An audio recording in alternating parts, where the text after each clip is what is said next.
Hello student, welcome to biology by Neha Patel. Standard 11થમાં આપણે chapter number 9 જીવાણુઓ વિશે ભણી રહ્યા છીએ. આજનો આપણો ટૉપિક છે ઉત્સેચકો, કે જેને આપણે એન્ઝાઇમ કહીએ છીએ. બરાબર, અત્યાર સુધીમાં આપણે જીવાણુઓ વિશે માટેની એની પ્રક્રિયાઓમાં વિશેની કયા કયા જીવાણુઓ છે એના વિશેની માહિતી લગભગ આપણે પૂરી કરી દીધેલી છે. અત્યારે આપણે હવે આપણો લાસ્ટ ટૉપિક કહી શકાય ઉત્સેચકો વિશેની માહિતી છે. બધા જ હવે પછીના ટૉપિક છે એ કોને રિલેટેડ છે? ઉત્સેચકોને રિલેટેડ છે. ઉત્સેચક શબ્દ તમારા માટે નવો નથી. આગળ પણ તમે ઘણી જગ્યાએ ઉત્સેચક એવો શબ્દ આપણે પ્રયોગ કરેલો છે. ઘણી તમે કેમેસ્ટ્રીમાં પણ ઘણી રાસાયણિક પ્રક્રિયાઓ હશે કે જે આ ઉત્સેચકની હાજરીમાં થાય છે, એવું આપણે ત્યાં પણ દર્શાવેલું છે. બરાબર, તો અહીંયા આપણે ઉત્સેચક વિશે માહિતી મેળવીએ. પહેલાં તો ઉત્સેચક જ્યારે પણ ટૉપિક સ્ટાર્ટ કરતાં પહેલાં એક વસ્તુ આપણને ખબર હોવી જોઈએ કે ઉત્સેચક એટલે શું. ધારો કે એ નામનો કોઈ પ્રક્રિયાર્થી છે, એનું રૂપાંતર બી નામની પ્રોડક્ટમાં થાય છે. બરાબર છે, એ માટે પ્રક્રિયાર્થી સબસ્ટન્સ નામ આપીએ અને ધારો કે પ્રોડક્ટ માટે પી શબ્દ વાપરીએ. બરાબર, તો આ નિપજ છે. તો અહીંયા જે ઘટકની હાજરીમાં આ પ્રક્રિયાનો દર વધે એને ઉત્સેચક કહીએ. બરાબર, તો ઇન્સોર ઉત્સેચક એવા ઘટક છે જે કોઈપણ રાસાયણિક પ્રક્રિયાનો દર એની હાજરીમાં વધે છે. બરાબર, એટલે આ પ્રક્રિયા એને આપણે ઉત્પ્રેરિત પ્રક્રિયા કહીએ. ઉત્પ્રેરકોની હાજરીમાં થતી પ્રક્રિયા એને આપણે શું કહીએ? ઉત્પ્રેરિત પ્રક્રિયા. અને એમાં પણ જે કાર્બનિક ઉત્પ્રેરક હોય એને આપણે ઉત્સેચક કહીએ છીએ. બરાબર, ચલો તો હવે ઉત્સેચક એટલું આપણને ખબર છે જે પોતે પ્રક્રિયામાં ભાગ નથી લેતો પણ તેની હાજરીમાં પ્રક્રિયાનો દર ખૂબ જ ઝડપી વધે છે. જુઓ, લગભગ જ્યારે પણ ઉત્સેચકના બંધારણ અથવા કાર્ય વિશે સમજવું છે તો લગભગ બધા જ ઉત્સેચકો એ પ્રોટીનના બનેલા છે. ખાસ વસ્તુ તો આગળ જે આપણે પ્રોટીન વિશેની માહિતી જોઈ હતી, પ્રોટીનના ઉપયોગો જોયેલા, ત્યારે એક વસ્તુ આપણે જોયું હતું કે ઘણા બધા પ્રોટીન ઉત્સેચક તરીકે વર્તે, પરંતુ મોટા ભાગના ઉત્સેચક છે એ બધા શેના બનેલા હોય? પ્રોટીનના જ બનેલા હોય. તો એ તમને કહે છે કે લગભગ તમામ ઉત્સેચકો એ પ્રોટીનના બનેલા છે. અપવાદરૂપ ક્યારેક ન્યુક્લિક એસિડ એ ઉત્સેચક તરીકે વર્તે તો ત્યારે એના માટે શબ્દ રિબોઝાઇમ્સ વપરાય છે. બે શબ્દ ખબર પડી ગઈ. MCQ માટે પણ આવી શકે. તો મોટાભાગે ઉત્સેચકનું બંધારણ પ્રોટીનનું હોય. પ્રોટીનની જગ્યાએ પોલીપેપ્ટાઇડ શબ્દ પણ વાપરી શકે, આગળ આપણને ખબર છે. બરાબર, તો પ્રોટીનના જે પણ બધા જ ગુણધર્મો છે એ ઉત્સેચકને લાગુ પડે.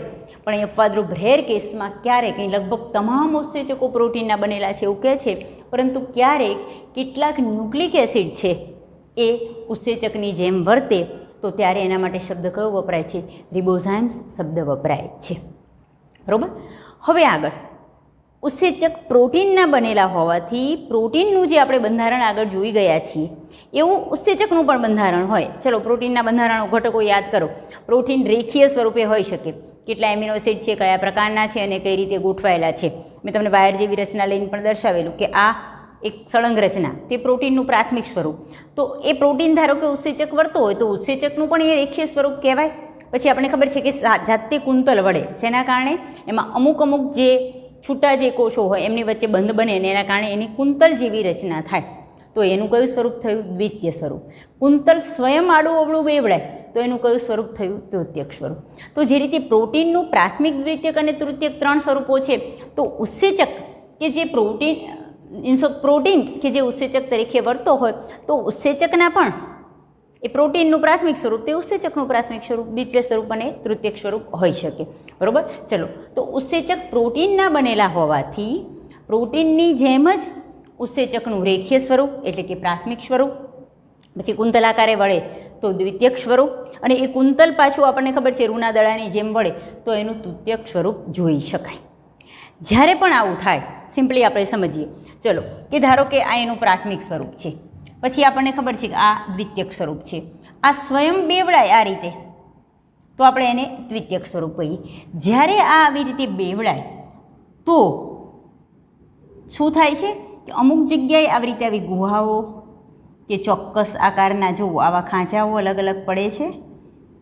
તો ઘણા બધા આવી રીતે ખાંચાઓ, જો આ એક ખાંચો મેં હાઇલાઇટ કર્યો એ, પછી ધારો કે આ કોઈ બીજો ખાંચ છે, પછી આ ધારો કે આવા શેપનો ત્રીજી ખાંચ પડી છે. ચલો, અહીંયા આવા આકારનો કંઈક વિશિષ્ટ આકારની આવી રીતે ચોથી ખાંચ પડી છે. અહીંયા કંઈક આવી એક ખાંચ પડી છે. જો અહીંયા આવી વી શેપ જેવી ખાંચ પડી છે.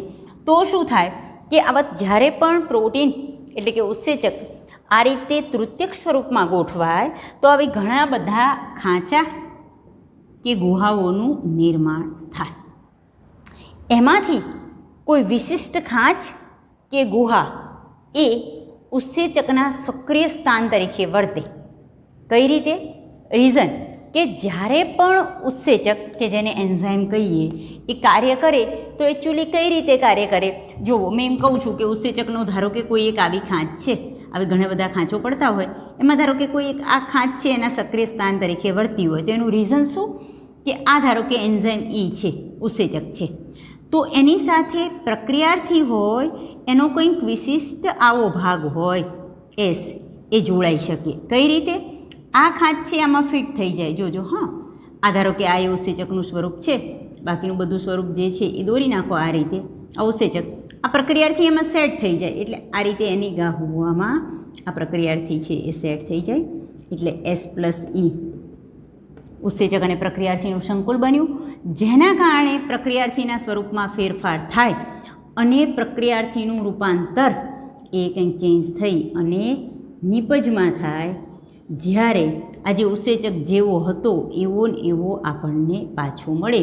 આ ઉત્સેચકની ક્રિયાવિધિ છે. ઉત્સેચક પાછો મળ્યો, નિપજ થઈ ગયું. સમજણ પડી? જો આ પ્રક્રિયાર્થી હતો S, એની સાથે ઉત્સેચક જોડાય તો ઉત્સેચક પ્રક્રિયાર્થી આવું સંકુલ બને S+Eનું. આ S અને આ E એટલે એન્ઝાઇમ, S એટલે સબસ્ટન્સ, પ્રક્રિયાર્થી. તો સમજો કે શું થયું કે કેમ આ ઉત્સેચક સ્પેસિફિક હોય, હો, કોઈ પણ પ્રક્રિયાર્થી ઉપર કોઈ પણ ઉત્સેચક કાર્ય ન કરી શકે. એનું જ આ રીઝન છે કે ઉત્સેચકમાં આવી કોઈ એક સ્પેશિયલ કોઈ વિશિષ્ટ ખાંચ હોય કે એનું સક્રિય સ્થાન છે એ સ્થાન દ્વારા એક પ્રક્રિયાર્થી સાથે જોડાઈ શકે અને એના કારણે પ્રક્રિયાર્થી છે એ નિપજમાં ફેરવાશે અને ઉત્સેચક જેવો હતો એવો ને એવો આપણે પાછો મળે. તો એનું સક્રિય સ્થાન એટલે એ સ્થાન કે જે સ્થાનેથી એ ચોક્કસ પ્રકારના પ્રક્રિયાર્થી સાથે જ જોડાઈ શકે. એટલે જ ઉત્સેચક દરેક પ્રક્રિયાર્થી માટેનો ઉત્સેચક કેવો હોય? વિશિષ્ટ હોય. કારણ કે બીજો ધારો કે પ્રક્રિયાર્થી આવો છે પણ શું થાય કે આ પ્રક્રિયાર્થી આ ખાંચમાં ફિટ થઈ શકે નહીં, એટલે આ પ્રક્રિયાર્થી પર આ કોઈ વિશિષ્ટ ઉત્સેચક કાર્ય કરી શકે નહીં. આ વસ્તુ ખાસ ધ્યાનથી જોવાની. તો પહેલાં તો આ 3 સ્વરૂપ હોય. અમે તમને આગળ પણ સમજાયું કે આ રેખીય સ્વરૂપ, પ્રાથમિક સ્વરૂપ, આ દ્વિતીયક સ્વરૂપ અને ફરી આ કુંતલ પોતાની સાથે બેવડાય તો આ તૃતીયક સ્વરૂપ થાય. એના કારણે આવી અલગ અલગ ઘણી બધી ખાંચો પડે અને એમાંથી કોઈ વિશિષ્ટ ખાંચ કે ગુહા એ સક્રિય સ્થાન તરીકે વર્તે. આ ઉત્સેચકનું સક્રિય સ્થાન છે કે જેના દ્વારા એ પ્રક્રિયાર્થી સાથે જોડાય અને પ્રક્રિયાનો વેગ ખૂબ જ ઊંચો કરી નાખે છે. જુઓ, ઉત્સેચકનું સક્રિય સ્થાન શું આપણે સમજી જ ગયા. ટેક્સ્ચ્યુઅલ જોઈએ. પ્રોટીનની શૃંખલાનો ભાગ, આ પ્રોટીન છે, આ એની શૃંખલા છે, એનો ભાગ એ સ્વયં કુંતલિત થાય. આ એક શૃંખલા છે, પહેલાં જાતે કુંતલિત થાય, પછી સ્વયં પાછી આડી અવળી ગોઠવાય, બરાબર, જેથી એ ઘણા બધા ખાંચ કે ગુહા બને છે. આવા ઘણા બધી ખાંચ અલગ અલગ આકારની અને ગુહા બને છે.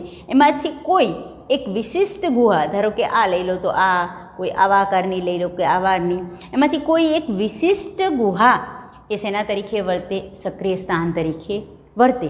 આમ ઉત્સેચક છે એ પોતાના સક્રિય સ્થાન દ્વારા જ પ્રક્રિયાનો ખૂબ જ ઊંચા દરે ઉત્પ્રેરિત કરે છે. ઉત્પ્રેરિત કરવું એટલે કે પ્રક્રિયાનો દર વધારવો, અને જે ઘટક પ્રક્રિયાનો દર વધારે છે એને આપણે ઉત્પ્રેરક કહીએ. ઉત્પ્રેરકના હાજરીમાં થતી પ્રક્રિયા એને આપણે ઉત્પ્રેરિત પ્રક્રિયા કહીએ. શબ્દ ખાસ ધ્યાન રાખજો. ઉત્પ્રેરક એટલે કે જેની હાજરીમાં ઉદ્દીપન થાય, ઉત્પ્રેરણ થાય, એટલે કે જેની હાજરીમાં પ્રક્રિયાનો દર વધે એને આપણે ઉત્પ્રેરક કહીએ. ઉત્પ્રેરકના હાજરીમાં થતી પ્રક્રિયા એને આપણે ઉત્પ્રેરિત પ્રક્રિયા કહીએ. તો ઉત્સેચક શું છે? ઉત્પ્રેરક અણુ એ બેય હોઈ શકે.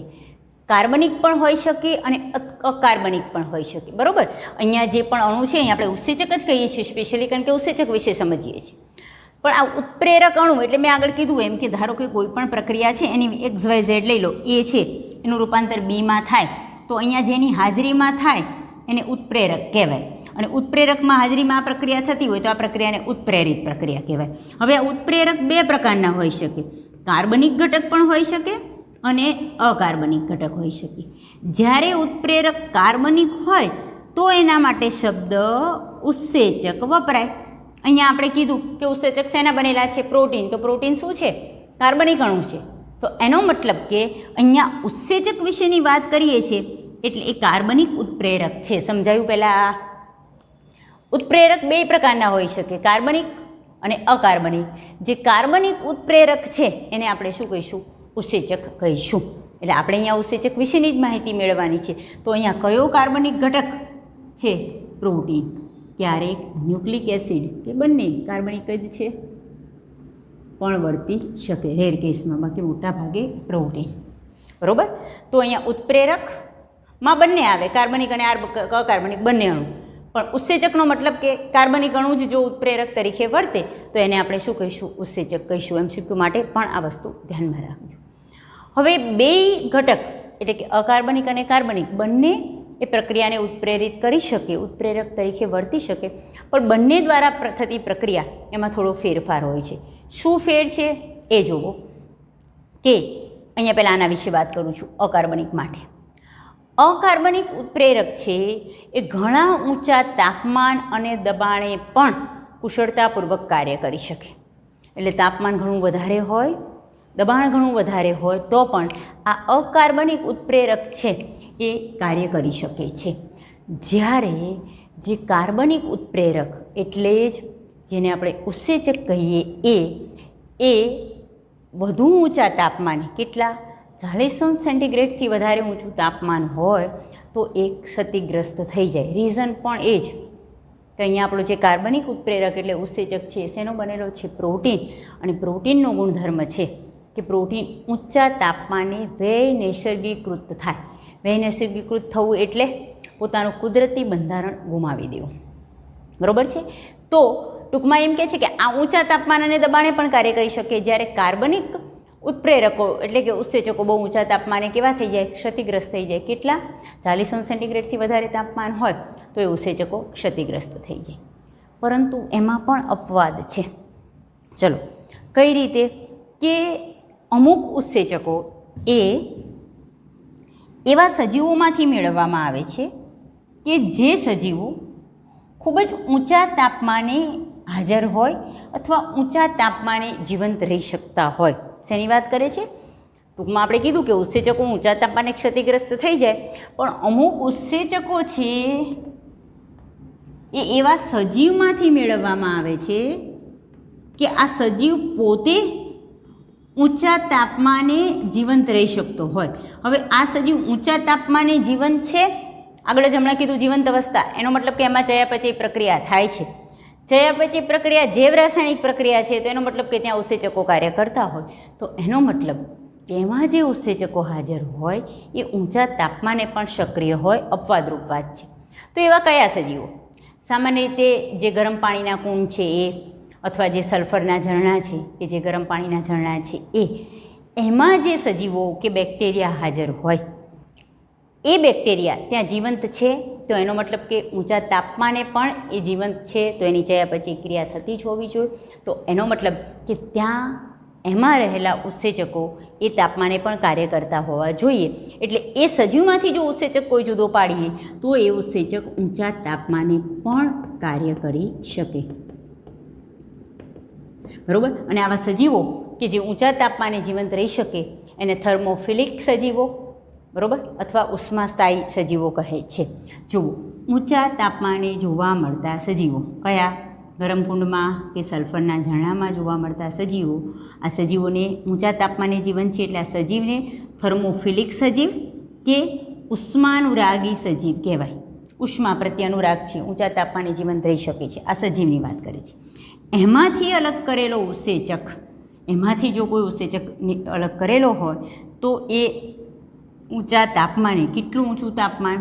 80થી 90° જેટલા તાપમાને પણ આ ઉત્સેચક સ્થાયી હોય અને કાર્ય કરી શકતો હોય. તો એવા ઉત્સેચકને આપણે ઉષ્મા સ્થાયી ઉત્સેચક કહીશું. બરાબર છે? બાકી તમને બીજા આના સિવાયના બાકીના જે નોર્મલ ઉત્સેચકો હોય એ 40 સેન્ટીગ્રેડથી વધારે તાપમાને ક્ષતિગ્રસ્ત થઈ જાય એટલે પોતાનું કાર્ય કરી શકે નહીં. પરંતુ અકાર્બનિક ઉત્સેચકો તો અકાર્બનિક ઉત્પ્રેરકો તો અને અહીં ઉત્સેચક શબ્દ નહીં વાપરવાનો, અકાર્બનિક ઉત્પ્રેરકો તો હંમેશા ઊંચા તાપમાને અને દબાણે પણ કાર્ય કરી શકે. પણ અહીંયા એવા ઉત્સેચક કે જે કાર્બનિક ઘટક હોય છતાં પણ ઊંચા તાપમાને કાર્ય કરી શકે એનું હું તમને અહીંયા એક્ઝામ્પલ આપેલું છે. બાકી આ બધા 40 સેન્ટીગ્રેડથી વધુ તાપમાને કેવા થઈ જાય છે? ક્ષતિગ્રસ્ત થઈ જાય છે. તો અહીંયા તમને આના સાથે તમારો ટેક્સ્ચ્યુઅલ ટોપિક 9.12 ઉત્સેચકો વિશેની માહિતી એટલો ટોપિક અહીંયા આપણે સમજીએ છીએ. આના પછી આપણે એવું કીધું કે ઉત્સેચકોનું કામ શું? એ કોઈ પણ રાસાયણિક પ્રક્રિયાનો દર વધારે છે. તો આની પ્રક્રિયા સમજતા પહેલાં આપણને એ ખબર હોવી જોઈએ કે રાસાયણિક પ્રક્રિયા શું હોય છે. સમજાય છે? આપણે એમ કીધું ઉત્સેચકો શું કે જેની હાજરીમાં રાસાયણિક પ્રક્રિયાનો દર ખૂબ જ ઝડપી વધે. તો પહેલાં તો આપણે સમજી લેવું જોઈએ આના પછી કે રાસાયણિક પ્રક્રિયાઓ શું છે. તો નેક્સ્ટ ટોપિકમાં આપણે રાસાયણિક પ્રક્રિયા વિશેની માહિતી ભણીએ છીએ. પહેલાં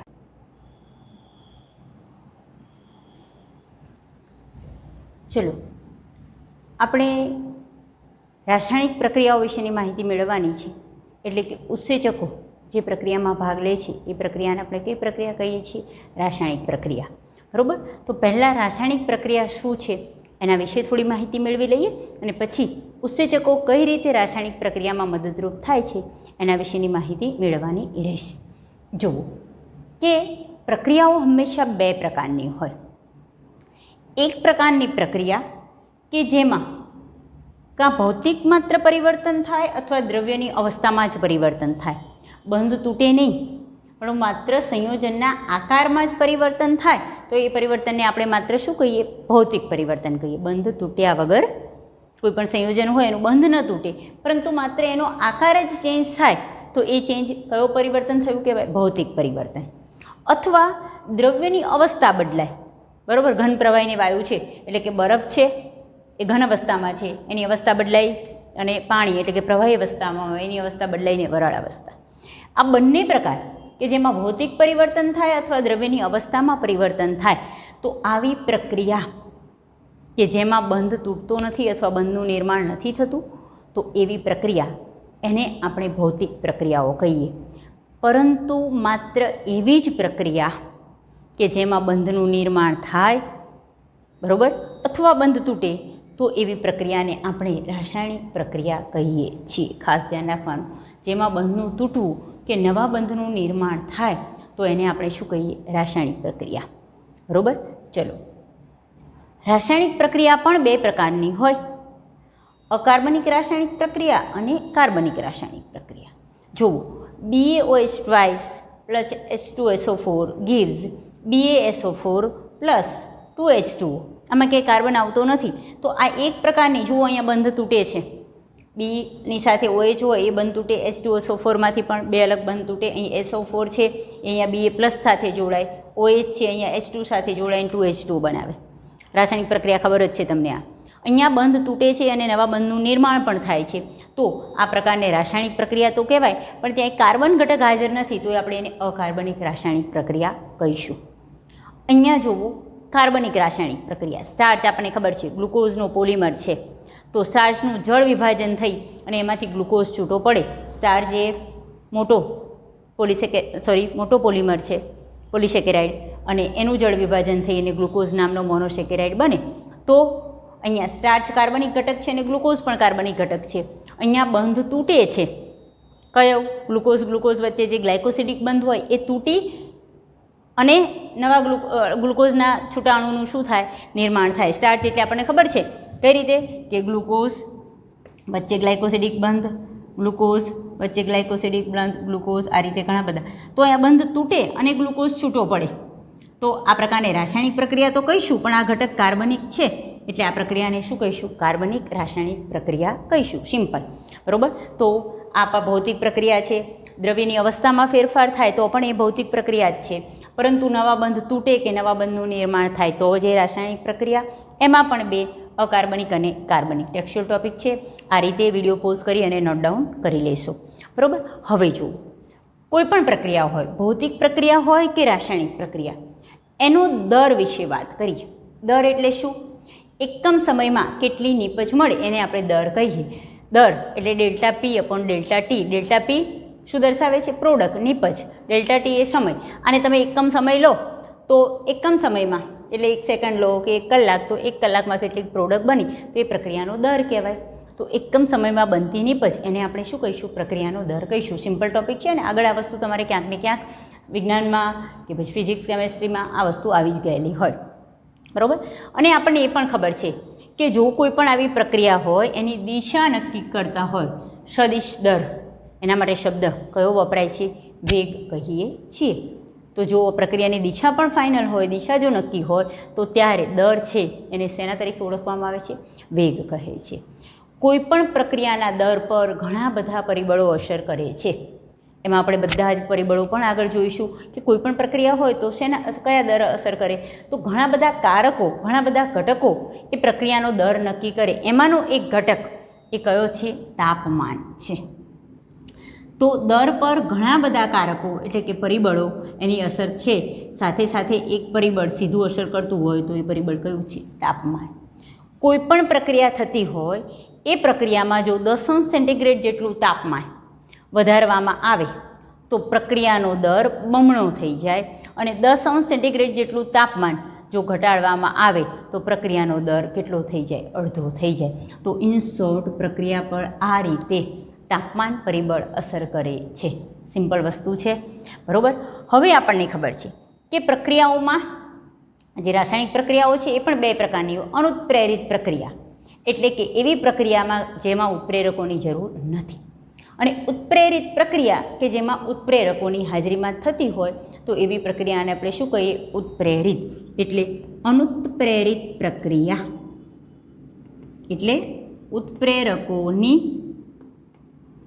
ગેરહાજરીમાં થતી પ્રક્રિયા. અને ઉત્પ્રેરિત પ્રક્રિયા આગળ 2-3 વાર બોલેલું છું, એટલે ઉત્પ્રેરકોની હાજરીમાં થતી પ્રક્રિયા, બરાબર છે. હવે જો અહીં કહે છે કે જે અનુત્પ્રેરિત પ્રક્રિયા છે એનો દર ઉત્પ્રેરિત પ્રક્રિયા કરતાં વધારે હોય, પરંતુ ખાસ કારણ કે ઉત્પ્રેરિત પ્રક્રિયા માટે શેની જરૂર પડે? ઉત્પ્રેરકોની જરૂર પડે છે. હવે ઉત્પ્રેરકો ન હોય તો શું થાય કે અનુત્પ્રેરિત પ્રક્રિયાનો દર ઊંચો જ હોય કોના કરતાં? ઉત્પ્રેરિત પ્રક્રિયા કરતાં. પણ ઉત્પ્રેરિત પ્રક્રિયા એમાં જો ઉત્સેચકો એટલે કે આપણે જે ઉત્પ્રેરકો હાજર હોય તો પાછો એનો દર આના કરતાં ખૂબ જ ઝડપી વધી જાય. કન્ફ્યુઝ ન થતા. એમ કહે છે કે નોર્મલ અનુત્પ્રેરિત પ્રક્રિયાનો દર ઉત્પ્રેરિત પ્રક્રિયા કરતાં વધારે હોય, આનો વધુ હોય, બરાબર. કારણ કે ઉત્પ્રેરિત પ્રક્રિયા માટે કોની જરૂર પડે? ઉત્સેચકોની જરૂર પડે જ, ઉત્પ્રેરકોની જરૂર પડે જ.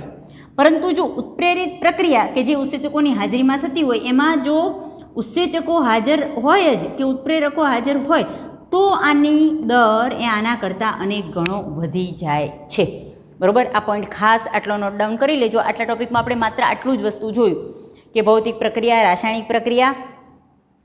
રાસાયણિક પ્રક્રિયામાં એક અકાર્બનિક અને કાર્બનિકનું એક ઉદાહરણ, દર અથવા વેગ શું અને એના પર અસર કરતા પરિબળ શું છે એ.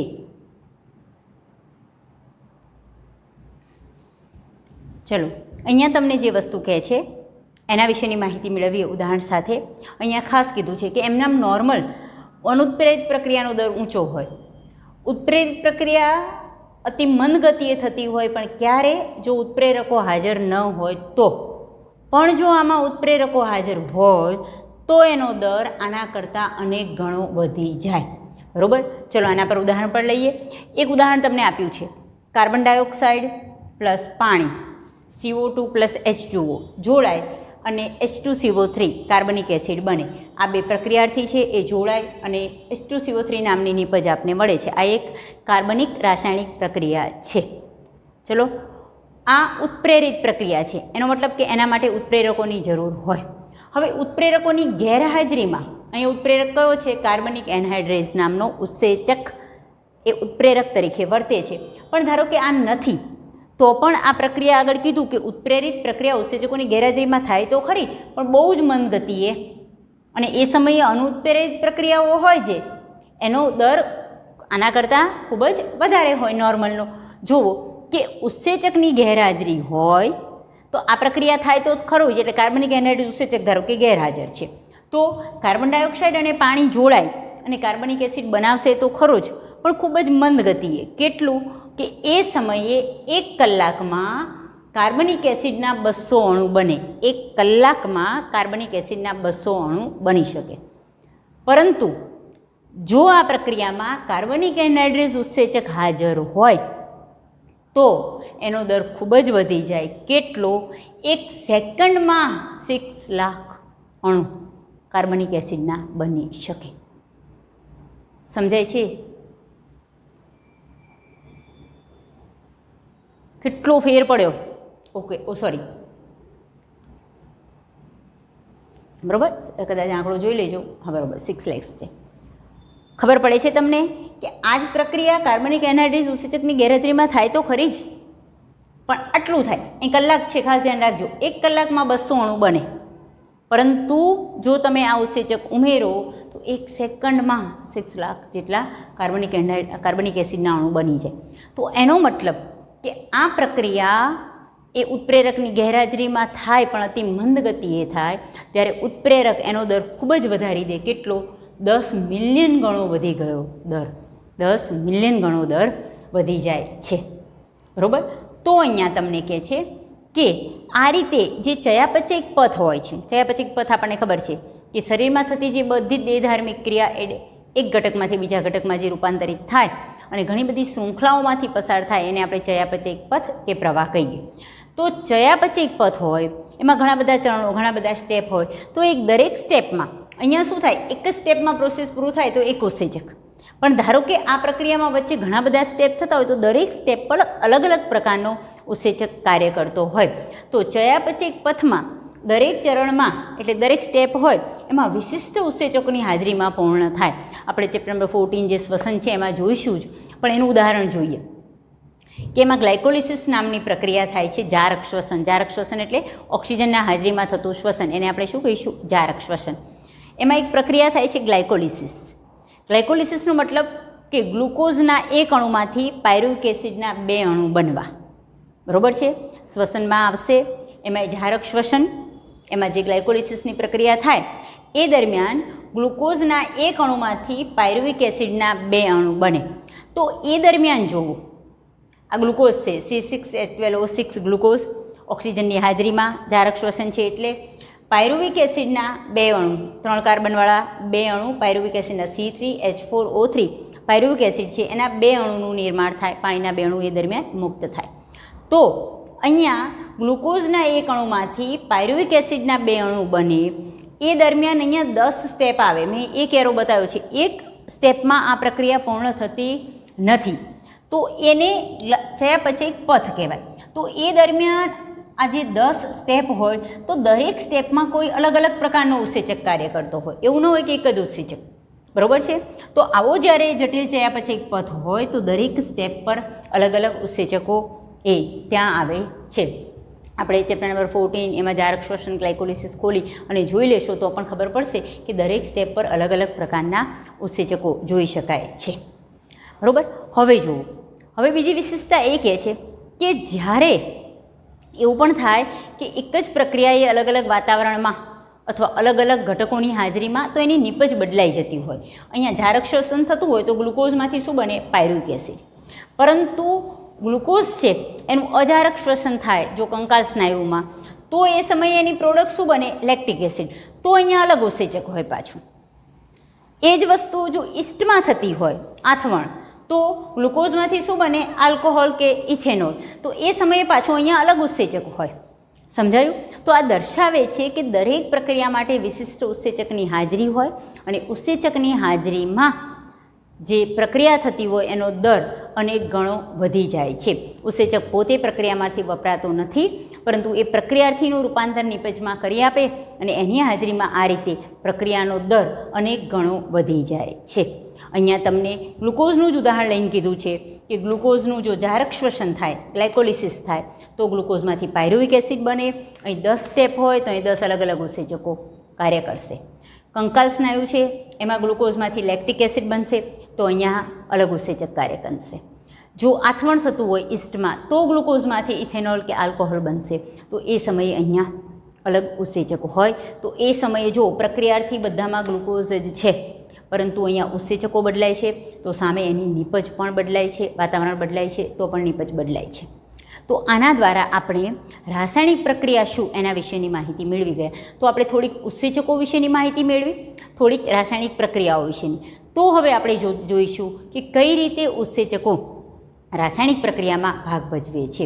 અહીં સુધીના આપણા આ લેક્ચરમાં આપણે 2 ટોપિક પૂરા કર્યા છે, ઉત્સેચકો વિશેની સામાન્ય માહિતી અને રાસાયણિક પ્રક્રિયાઓ વિશેની માહિતી. બરાબર, તો આના સાથે આપણે આજનો લેક્ચર પૂરો કરીએ છીએ. જય હિન્દ.